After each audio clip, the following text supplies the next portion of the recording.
días, Uchi, ¿cómo estás? Muy bien, buenos días, Javier, buenos días a todos y a todas. Quien piense que aquí habrá justicia, realmente ya se comienza a preocupar. A dar de frente con la realidad. La juez presidenta de la segunda sala de la Suprema Corte de Justicia, la magistrada Miriam Germán Brito, una magistrada honesta, eficiente, se apartó del caso de Brecht. Cuando se lanzó una campaña de descrédito contra ella por radio y por redes sociales, que alguna gente de manera ingenua replicó, lo que se estaba tratando era de quitársela de en medio a los que serán imputados en Odebrecht. Dijeron que ella se había reunido con Víctor Díaz Rúa, y hay gente que repite cualquier cosa. Sí. Entonces, recordemos, y ella lo recordó en su carta a Mariano Germán, que cuando los mecanismos de la impunidad en la Suprema Corte de Justicia le prohibieron a la fiscal del distrito que investigara a Víctor Díaz Rúa, entonces secretario de Obras Públicas, la decisión a todas luces inconstitucional, ilegítima e injusta que dio la Cámara Penal de la Suprema Corte de Justicia para ratificar la prohibición a la fiscal de que investigara a Díaz Rúa, el voto de la magistrada Miriam Germán Brito, igual que el de la magistrada Angelán Casas Novas, votos disidentes muy bien fundamentados y muy bien motivados, esos dos votos fueron contrarios a Víctor Díaz Rúa. Ahora, nosotros entendemos que no debió haber caído en ese gancho. Ella no tiene por qué responder ningún tipo de campaña de descalificación, porque sus hechos están ahí. Es una magistrada honesta. No debió haber hecho ningún caso y mantenerse ahí tranquilo, y se le llegaba el caso a actuar como se lo dicta su conciencia y el conocimiento pleno que tiene de las leyes y de la Constitución. Eso fue lo que debió hacer a nuestro juicio. Ahora bien, que nadie piense que eso ya decidió la buena suerte de los imputados. No, la buena suerte de los imputados está garantizada con ella y sin ella. ¿Cómo estuvo garantizada antes con Félix Bautista y con Víctor Díaz Rúa? Ella estaba ahí y votó en contra. Porque la mayoría... Y motivó su voto. La mayoría la tiene la política o el control de la sala penal de un grupo político. Y eso es lo que hace que se tomen las decisiones que se han tomado desde la sala penal, que es a la sala de la Suprema Corte de Justicia, donde llegan todos los casos de corrupción. Sí, que llegar, por eso está estructurada así, que de 5 jueces, 3 son cuadros del Partido de la Liberación Dominicana. Está 3-2, así mismo. Está 3-2, más el presidente de la Corte, que es el que decide quién va a ser juez de instrucción especial. Obviamente se pensaba en Miriam Germán como juez de instrucción especial. Ahí se hace una diferencia grande. Ahora, ¿le van a poner a otro compañero de partido, como le hicieron a Félix Bautista? Es decir, ¿le van a poner a Moscoso Segarra, a Fran Soto o a Hirohito Reyes? Bueno, quizás lo que se buscaba era eliminarla como posible juez de instrucción especial. Es posible que sea. Ahí sí hay una diferencia. Ahora, a lo mejor lo que se está buscando es un fallo unánime a favor. Que el fallo a favor sea unánime. Es decir, en otras palabras, aquí va a haber sometimientos. Lo que difícilmente habrá es condena. Nos van a entretener durante un tiempecito. Esa gente no va a pasar mucho tiempo en la cárcel. Tienen que llevarlos a la cárcel. Pero ahí vendrán todos los mecanismos de que ellos disponen y se van para sus casas. Y ahí esperarán confiados la decisión de sus compañeros de partidos, como son el presidente de la Suprema Corte de Justicia y 3 de los 5 miembros de la Cámara Penal. Posiblemente a Miriam Germán la sustituyan por otro compañero. Pero si no es compañero tampoco importa, porque la mayoría está garantizada. Fue estructurada así. ¿Cuántas veces ustedes nos han oído decir en este programa que el fin de la impunidad requiere la extirpación de los cuadros políticos de las Cortes, principalmente de la Suprema? Bueno, por esos cuadros políticos están ahí. Y los 4 que van a elegir no tienen nada que ver con esa Cámara Penal de la Corte, que es la encargada de todos los casos de corrupción. Por eso los pusieron ahí. Entonces, mientras más el pueblo reclama fin de la impunidad, nos sacan la lengua a todos. Ahí están esos mecanismos y ahí van a ir a comparecer tranquilos y confiados todos los imputados. Es decir, que no nos muramos del susto de que resulten descargados. No nos vamos a morir de ese susto. Para eso está conformada la justicia. Y por eso, aunque en la democracia se establece que para que funcione el sistema democrático tiene que haber 3 poderes independientes, por eso se hizo la Constitución. La Constitución del 2010 se hizo para 2 cosas: para quitarle el nunca jamás a Leonel Fernández y para darle el control del nombramiento de los jueces. El Poder Ejecutivo con el control del Poder Judicial. Ya el control del Poder Legislativo lo tenía y lo sigue teniendo. Pero lo que sí hizo fue incrementar el poder el control sobre el Poder Judicial. Eso sí lo hizo. Con un negocio, señores, con Miguel Vargas en el pacto aquel. El pacto de las corbatas azules. Que no fue consultado por ninguno de los dos con sus respectivos partidos, ni con ningún organismo de sus respectivos partidos. Eso hay que decirlo. Sin embargo, en ninguno de esos 2 partidos, nadie tuvo la capacidad de salir a cuestionar, pero usted ha hecho un pacto para cambiar la Constitución. ¿Con qué organismo de este partido usted consultó? No, eso fue un negocio entre 2 gentes. Uno que dijo, yo quiero aumentar los miembros del Consejo de la Magistratura con los que yo voy a decidir los jueces. Y le pusieron al procurador.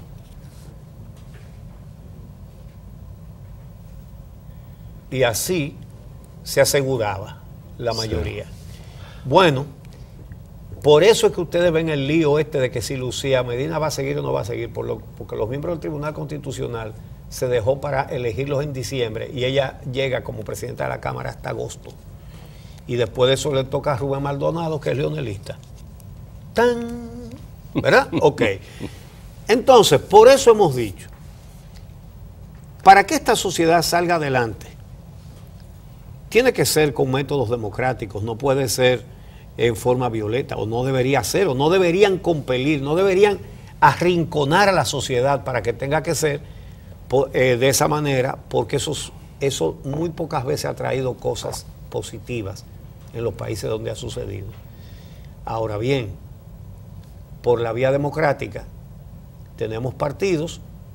Ustedes no ven, por ejemplo, los legisladores que son dueños de bancas de apuestas y que deciden que ese negocio paga menos impuestos que los negocios productivos, que las empresas productivas, y que hay que sacarlo de la ley de lavado con muchísimos argumentos baratos que desnudan la mafia que hay ahí.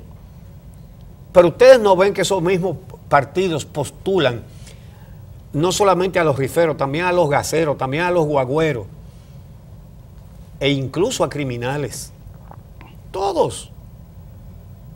Entonces, esto solo lo arregla la gente, usted, ciudadano, ciudadana, manifestándose pacíficamente.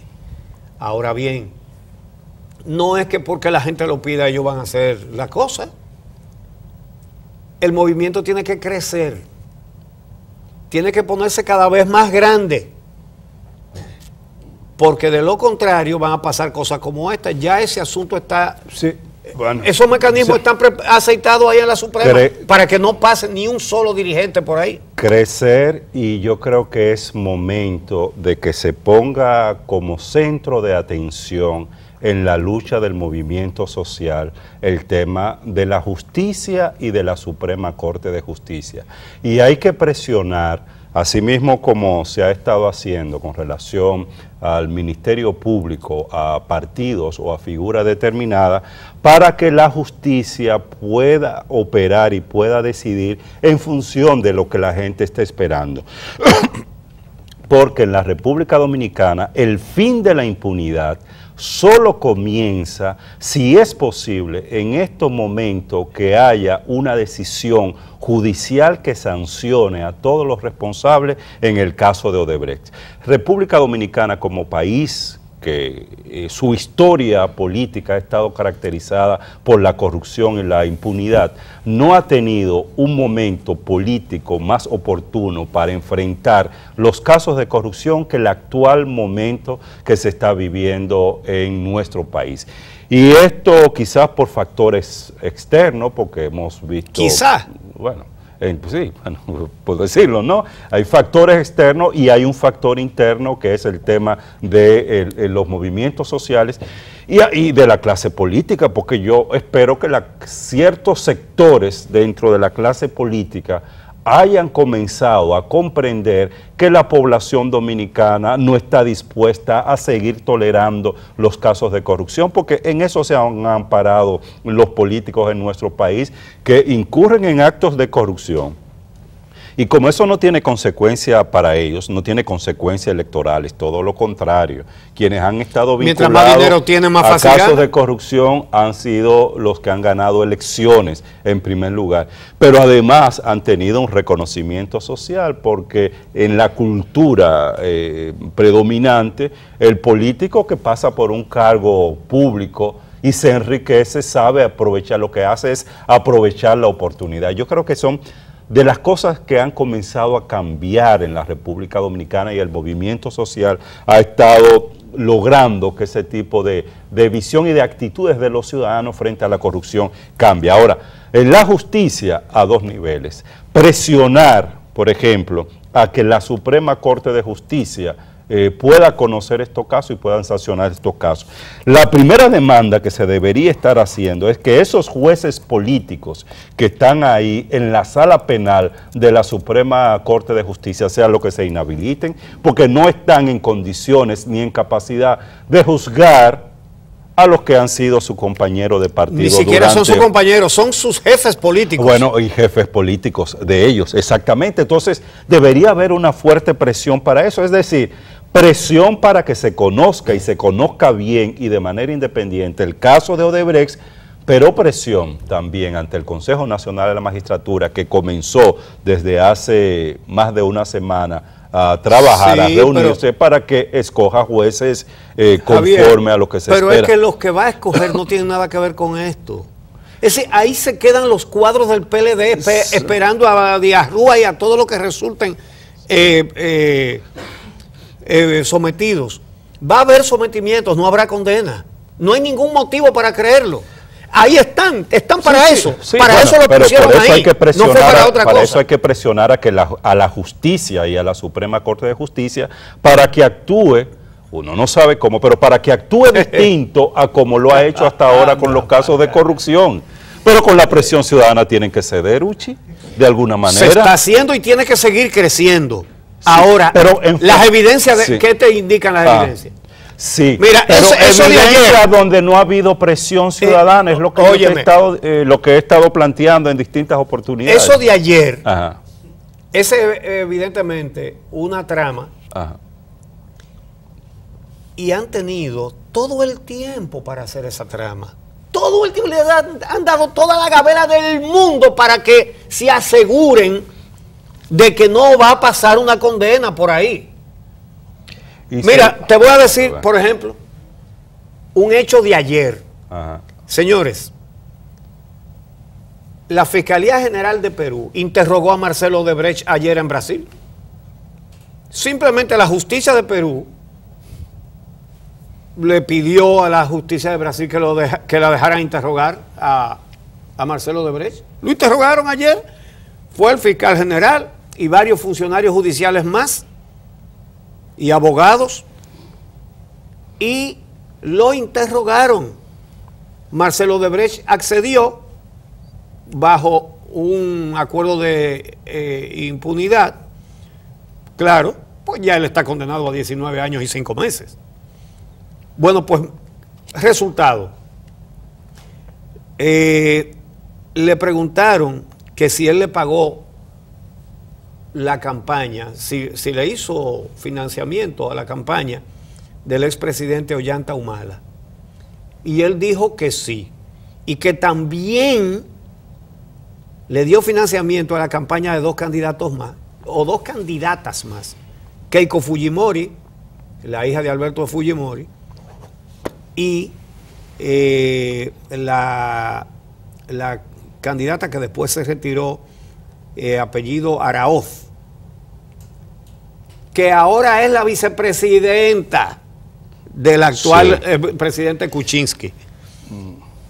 Entonces, Marcelo Odebrecht dijo, sí, financiamos la campaña de Ollanta Humala, de Keiko Fujimori y de la señora Araoz.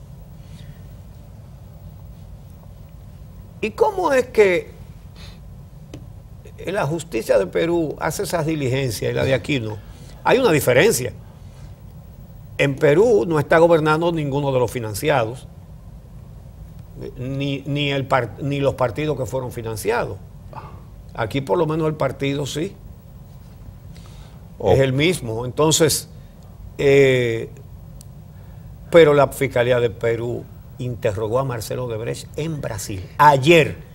No hace 5 años, no, ayer, en el día de ayer. La justicia peruana persiguió a Fujimori, llevó esos casos de corrupción de Vladimiro Montesinos, y tiene un ejercicio de funcionamiento independiente, que es lo que no ha pasado acá en la República Dominicana. Mira, Uchi.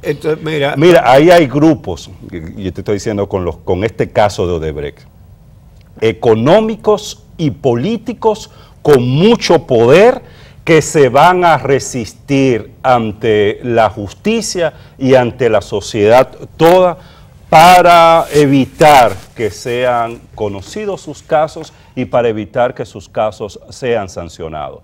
Y lo que pasó ayer con la jueza Miriam Germán, ese tipo de situaciones se van a seguir dando.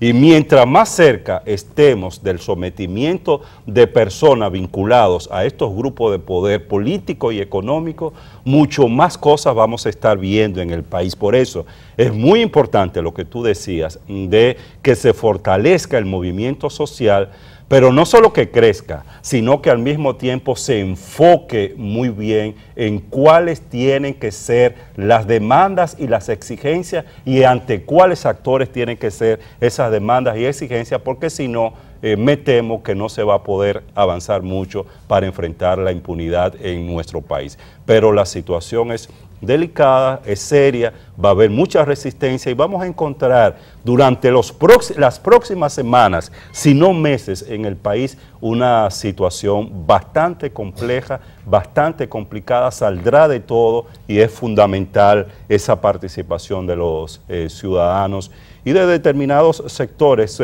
políticos que están comprometidos con que esta sea la oportunidad para que el país avance en materia de lucha contra la impunidad. Entonces, impunidad, ustedes lo estaban diciendo ahorita, no existe expediente del CEA, no existe expediente de los Tres Brazos, no existe expediente de Duquesa, no existe expediente de nada. Existe un expediente en el caso Odebrecht porque vino de Estados Unidos y de Brasil la información y están viniendo los datos. De lo contrario, no habría nada tampoco. Por eso hay un expediente. Ahora, habrá expediente, condena. Para eso están los 3 mosqueteros ahí. Es para eso que están. Esa es su función. ¿Alguien no se ha dado cuenta de eso? Entonces, no pueden dejar de someterlos. Ahora bien, mira, lo que dije ayer de la mesa con la pata serruchada. Mira, te vamos a tener que meter preso. Ahí está este expediente, esta mesa, la tercera pata está serruchada. A tus abogados que se encarguen de eso. Agárrenlo por ahí. Pero aún si no se defendieran bien, de todas maneras, hay 3 jueces para eso. No, y se ha demostrado. Para eso, son del partido. Se ha demostrado porque ha habido buenos expedientes. Ha habido expedientes. Ha Adiós, habido pero, expedientes con quieres... Víctor Díaz Rúa y ha habido expedientes sí. con Félix Bautista y han llegado a la justicia y hemos visto lo que ha pasado en la Suprema Corte de Justicia. Entonces, ¿tú crees que porque la gente está reclamando el fin de la impunidad van a decir, bueno, señores, vamos? No, es para eso. Esas estructuras no es son para eso. eso. Es que si la clase política y los políticos que tienen el control de la Suprema se dan cuenta que su accionar va a tener un costo político ahora y en el mediano plazo, porque el costo político también se paga en procesos electorales, van a tener que pensar muy bien cómo hacen las cosas. Pero las alternativas, vamos a ver. Mira,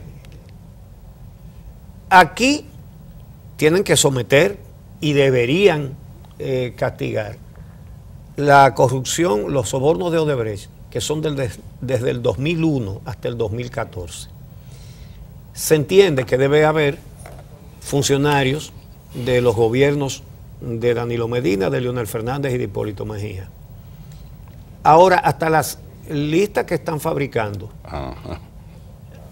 presentan una desproporción, porque si bien los hay de todos esos partidos, de todos esos gobiernos, pero ayer Milagros Ortiz Bosch mostró aquí un cuadro que indica que creo que era el 6% de todos los proyectos que se firmaron fue en el gobierno de Hipólito, en el gobierno de